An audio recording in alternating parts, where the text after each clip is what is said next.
Hello everyone, this is me Sadia here. मैं आपके लिए लेकर आई हूँ एक और रीडिंग जो कि होगी उन लोगों के लिए जो राइट नाउ नो कांटेक्ट की सिचुएशन में है और जानना चाह रहे हैं कि क्या आपका कांटेक्ट फिर से होगा, और अगर होगा तो आगे रिलेशनशिप में क्या होगा। सो स्टिक अराउंड। और रीडिंग शुरू करने से पहले रिमाइंड करवा दूँ कि ये एक जनरल रीडिंग है, सबके साथ मैच कर भी सकती है और नहीं भी।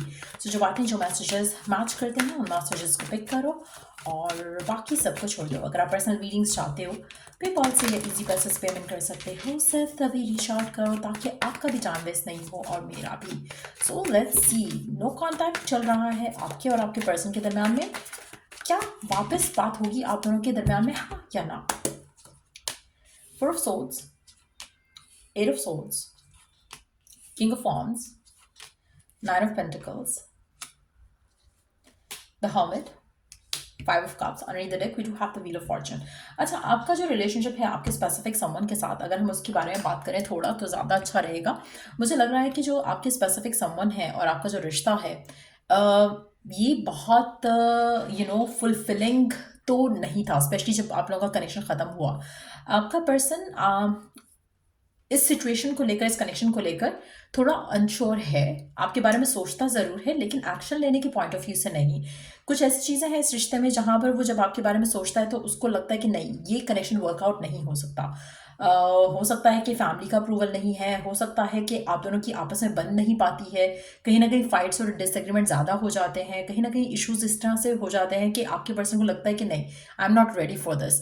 आपकी तरफ वो अट्रैक्टेड ज़रूर हैं, वो आपके बारे में सोचते हैं, आपको लेकर उनको एक मैग्नेटिक पुल फील होता है, लेकिन इट्स जस्ट दैट मुझे यहाँ पे प्यार की एनर्जीज दिख नहीं रही हैं टू बी ऑनेस्ट आपके पर्सन के एंड से आपके लिए। जो भी था आप दोनों के रिश्ते में, टुवर्ड्स द एंड जब वो कनेक्शन ख़त्म हुआ, situation was not the same. आपके पर्सन के दिल में आपको लेकर उस तरह की प्यार मोहब्बत नहीं थी, and probably that was the reason कि ये कनेक्शन ख़त्म हुआ। आपके पर्सन जब भी आपके बारे में सोच रहे हैं तो उनके मन में कोई ना कोई खौफ, कोई ना कोई फियर जो है, जैसे होता है ना कि पास्ट का जो गोस्ट है वो उनको हॉन्ट करता है कि पहले भी यही हुआ था, अब भी यही होगा, पहले भी इसने यही किया था, अब भी यही करेगा या करेगी। तो कहीं ना कहीं वो चीज़ें आपके रिलेशनशिप को आगे बढ़ने नहीं देती हैं। आपके पर्सन आपके बारे में सोचते बहुत हैं लेकिन डिसअपॉइंटेड इतने हैं इस कनेक्शन को लेकर, इस रिलेशनशिप को लेकर, कि उनके मन में कुछ पॉजिटिव आ नहीं पाता है।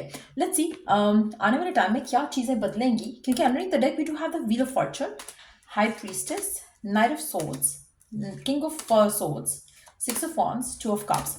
Underneath the deck, we do have now the Ten of Cups. Current situation की अगर हम बात करें, मुझे लग रहा है कि आने वाले टाइम में चीज़ें बदलेंगी, अभी नहीं। अभी मुझे लगता है कि आपको थोड़ा इस रिलेशनशिप को लेकर थोड़ा अपने आप को रिलैक्स करना चाहिए, ज़्यादा सोचना नहीं चाहिए। सिचुएशन आगे बेहतर हो जाएगी आपके और आपके पर्सन के दरम्यान में, कम्युनिकेशन शायद हो जाएगी, शायद नहीं बल्कि हो जाएगी मेजॉरिटी लोगों के लिए। लेकिन जो टाइम है रिक्वायर्ड इस पूरी चीज़ को, पूरी सिचुएशन को बदलने में, वो काफ़ी ज़्यादा लग रहा है यहाँ पर। आप में से कुछ लोगों के लिए 2 से 3 हफ्ते, 2 से 3 महीने लग सकते हैं। आप में से कुछ लोगों के लिए 5 महीने तक मैक्सिमम मुझे लगता है कि लगेंगे, जहाँ पर ये पर्सन फिर से आपकी तरफ को एक्शन लेगा। करंटली तो वो जब भी सोच रहा है उसको लगता है कि नहीं, this can not be worked out, तो वो कनेक्शन को छोड़ देता है। रिलेशनशिप के आगे एक्शन लेने के लिए कोशिश नहीं कर रहा। लेकिन 2 से 3 हफ्ते और 2 से 3 महीने के अंदर अंदर चीज़ें बदलेंगी, क्योंकि जैसे मैंने कहा ना कि पर्सन आपके बारे में सोचता है, आपके अंदर जो अट्रैक्शन है वो स्टिल है। ऐसी वो चीज़ है जिससे वो भाग नहीं रहे, जिससे वो डिनाई नहीं कर रहे। लेकिन जो कनेक्शन के लिए, जैसे अगर हम किसी रिलेशनशिप में जाते हैं तो हम उसमें बाकी फैक्टर्स भी काउंट करते हैं, तो आपके पर्सन जो बाकी फैक्टर्स हैं जब उनके बारे में सोचते हैं तो वो सोचते हैं कि नहीं, this can not be worked out, वो चीज़ उनको रोक देती है। तो with the hermit card here और फाइव ऑफ कप्स हेयर, ऐसा लग रहा है कि वो सोचने की कोशिश करें कि क्या पॉजिटिव पर्सपेक्टिव के ऊपर वो देख सकते हैं, क्या पॉजिटिव सोच सकते हैं कि उनके दिल में जो आपके लेकर फीलिंग्स हैं, जो प्यार है, जो इमोशंस हैं, वो रियलाइज कर पाएँ और कनेक्शन को आगे लेकर जाया जा सकता है या नहीं जाया जा सकता वो देख पाएँ। क्योंकि करंटली ऐसा लग नहीं रहा कि पर्सन के दिल में प्यार वाली फीलिंग्स जो है वो हैवी हैं, डोमिनेंट हैं उनके बिहेवियर पे, उनके करंट सिचुएशन पे ऐसा लग रहा है कि वो आपकी तरफ अट्रैक्ट ज़रूर हो रहे हैं। उनको लगता है कि you could be the perfect one look wise, या आपका जो फिजिकल रिलेशनशिप रहा है उसके पॉइंट ऑफ व्यू से एक अट्रैक्शन जो आपके लिए फील करते हैं वो भी एक इट हैज़ बीन देयर। लेकिन जब प्यार या इमोशंस की बात आती है तो वो इस कनेक्शन को उस तरह से देख नहीं पाए हैं टू बी ऑनेस्ट। लेकिन स्लोली एंड श्योरली इनके मन में आपको लेकर फीलिंग्स डेवलप होंगी जो कि अभी नहीं है, या अगर हैं भी तो उसको वो काफ़ी हद तक सप्रेस कर देते हैं। जब भी वो आपके बारे में सोचते हैं कुछ नेगेटिव आता है तो वो फीलिंग्स, वो इमोशन सप्रेस हो जाते हैं। आने वाले टाइम में दे गोना रियलाइज, जब वो आपके प्यार को मिस करेंगे, जब वो आपके बारे में सोचते हुए आपने जिस तरह से उनके साथ रिलेशनशिप पर टाइम बिताया उसके बारे में जब सोचेंगे तो तब इनके मन में वो ख्याल आएगा कि मे बी हम दोनों बहुत डिफरेंट हैं, हम दोनों बहुत एक इंडिविजुअल बीइंग होने के साथ साथ हम दोनों बहुत ही डिफरेंट किस्म की पर्सनालिटीज रखते हैं। Still maybe we can work it out. तो वो जो पॉजिटिव आएगा थॉट में उनके, तब वो एक्शन लेंगे आपकी तरफ। तो मेजॉरिटी लोगों के लिए it is going to take time, it's not happening now. आप में से स्पेशली वो लोग जिनका अभी अभी ब्रेकअप हुआ है उनको तो मुझे लगता है कि शायद ज़्यादा टाइम लग सकता है। लेकिन अगर आपका ब्रेकअप हुए कुछ टाइम हो चुका है तो चांसेस हैं कि ज़्यादा टाइम वेट नहीं करना पड़ेगा आपको। लेकिन हैविंग सेड दैट, मैं आपको कभी ये सजेस्ट नहीं करूँगी कि वेट करो। व्हेन आई से कि वेट करो, एज इन के अलाउ डिवाइन की जब इसने आना होगा आ जाएगा। मीन वाइल आप अपने आप को बाकी चीज़ों में इन्वेस्टेड रखो। ये नहीं है कि बार बार फ़ोन चेक कर रहे हो, बार बार सोशल मीडिया पे स्टॉक कर रहे हो पर्सन को। जस्ट लेट देम बी और अपनी ज़िंदगी में आगे बढ़ो, अपनी ज़िंदगी में अपने माइंडसेट को बिजी करो ताकि आप इस पर्सन के बारे में ज़्यादा नहीं सोचो। मुझे लगता है कि पर्सन खुद आपके पास आएगा। इवन तो करंटली लग नहीं रहा, जो करंट सिचुएशन है उसकी वो इतना कुछ खास पॉजिटिव नहीं सोचता है आपके बारे में, कनेक्शन के बारे में। यस, आपकी लुक्स को मिस करता है, आपके साथ जो टाइम स्पेंड किया उसको मिस करता है, but at the same time blockages बहुत ज़्यादा हैवीली डोमिनेंटली उसके सर पे सवार है।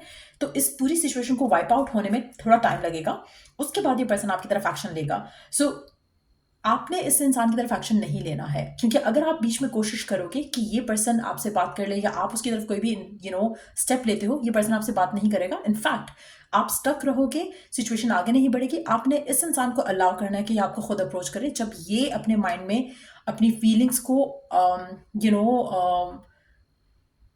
कंट्रोल नहीं करे, सप्रेस नहीं करे, खुद आपकी तरफ खुद एक्शन ले वो, तब जाके आपने इससे बात करनी है, तब जाके ये आपको खुद कांटेक्ट करेगा और तब आपने इससे बात करनी है। लेकिन आपने अपनी ज़िंदगी में आगे बढ़ना है। As you wait while you wait, आपने वेट नहीं करना बेसिकली। So I hope you understanding. Let's see कि ओरेकल गाइडेंस क्या है आपके लिए इस कनेक्शन और इस सिचुएशन को लेकर। 3 कार्ड्स हैं। Workaholic, take time to make room for love. Work may be overwhelming. Keep connections alive. आप में से मेजॉरिटी लोगों के लिए मुझे लगता है कि आपका रिलेशनशिप वर्कaholic होने, पर्सन के वर्कaholic होने की वजह से भी टूटा हो सकता है।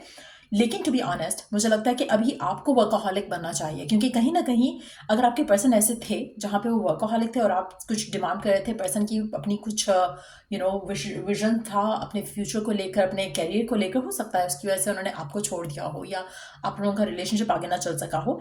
अभी भी मुझे लगता है कि आपके पर्सन वर्कaholic हैं, लेकिन आप उनको पुश नहीं कर सकते कि वो आपको टाइम ज़्यादा दें। वो जैसे हैं वो ऐसे ही रहेंगे। अगर आप अपने आप को इन्वेस्ट करते हो बाकी चीज़ों में तो आपका माइंड और आपका कनेक्शन जो है, आपका माइंड थोड़ा रिलैक्स रहेगा। जब वो आपको टाइम नहीं दे पा रहे तो आप अपने आप को किसी और चीज़ में बिजी कर सकते हो। कोई हॉबी हो सकती है, कोई कैरियर पाथ हो सकता है, कोई सेल्फ हेल्प की कोई चीज़ें हो सकती है जिसके ऊपर आप अपने आप को इन्वेस्ट कर सकते हो, rather than waiting on for this person कि कब बात करेगा कब नहीं करेगा। तो कोशिश करो कि अगर आपके ऐसे पर्सन हैं जहाँ पर आप दोनों के दरम्यान में इस तरह के इशूज़ पे फाइट हुई है, डिसएग्रीमेंट्स हुए हैं, मुझे लगता है कि आपको एक चीज़ अंडरस्टैंड करनी है कि पर्सन इज़ अ वर्कaholic।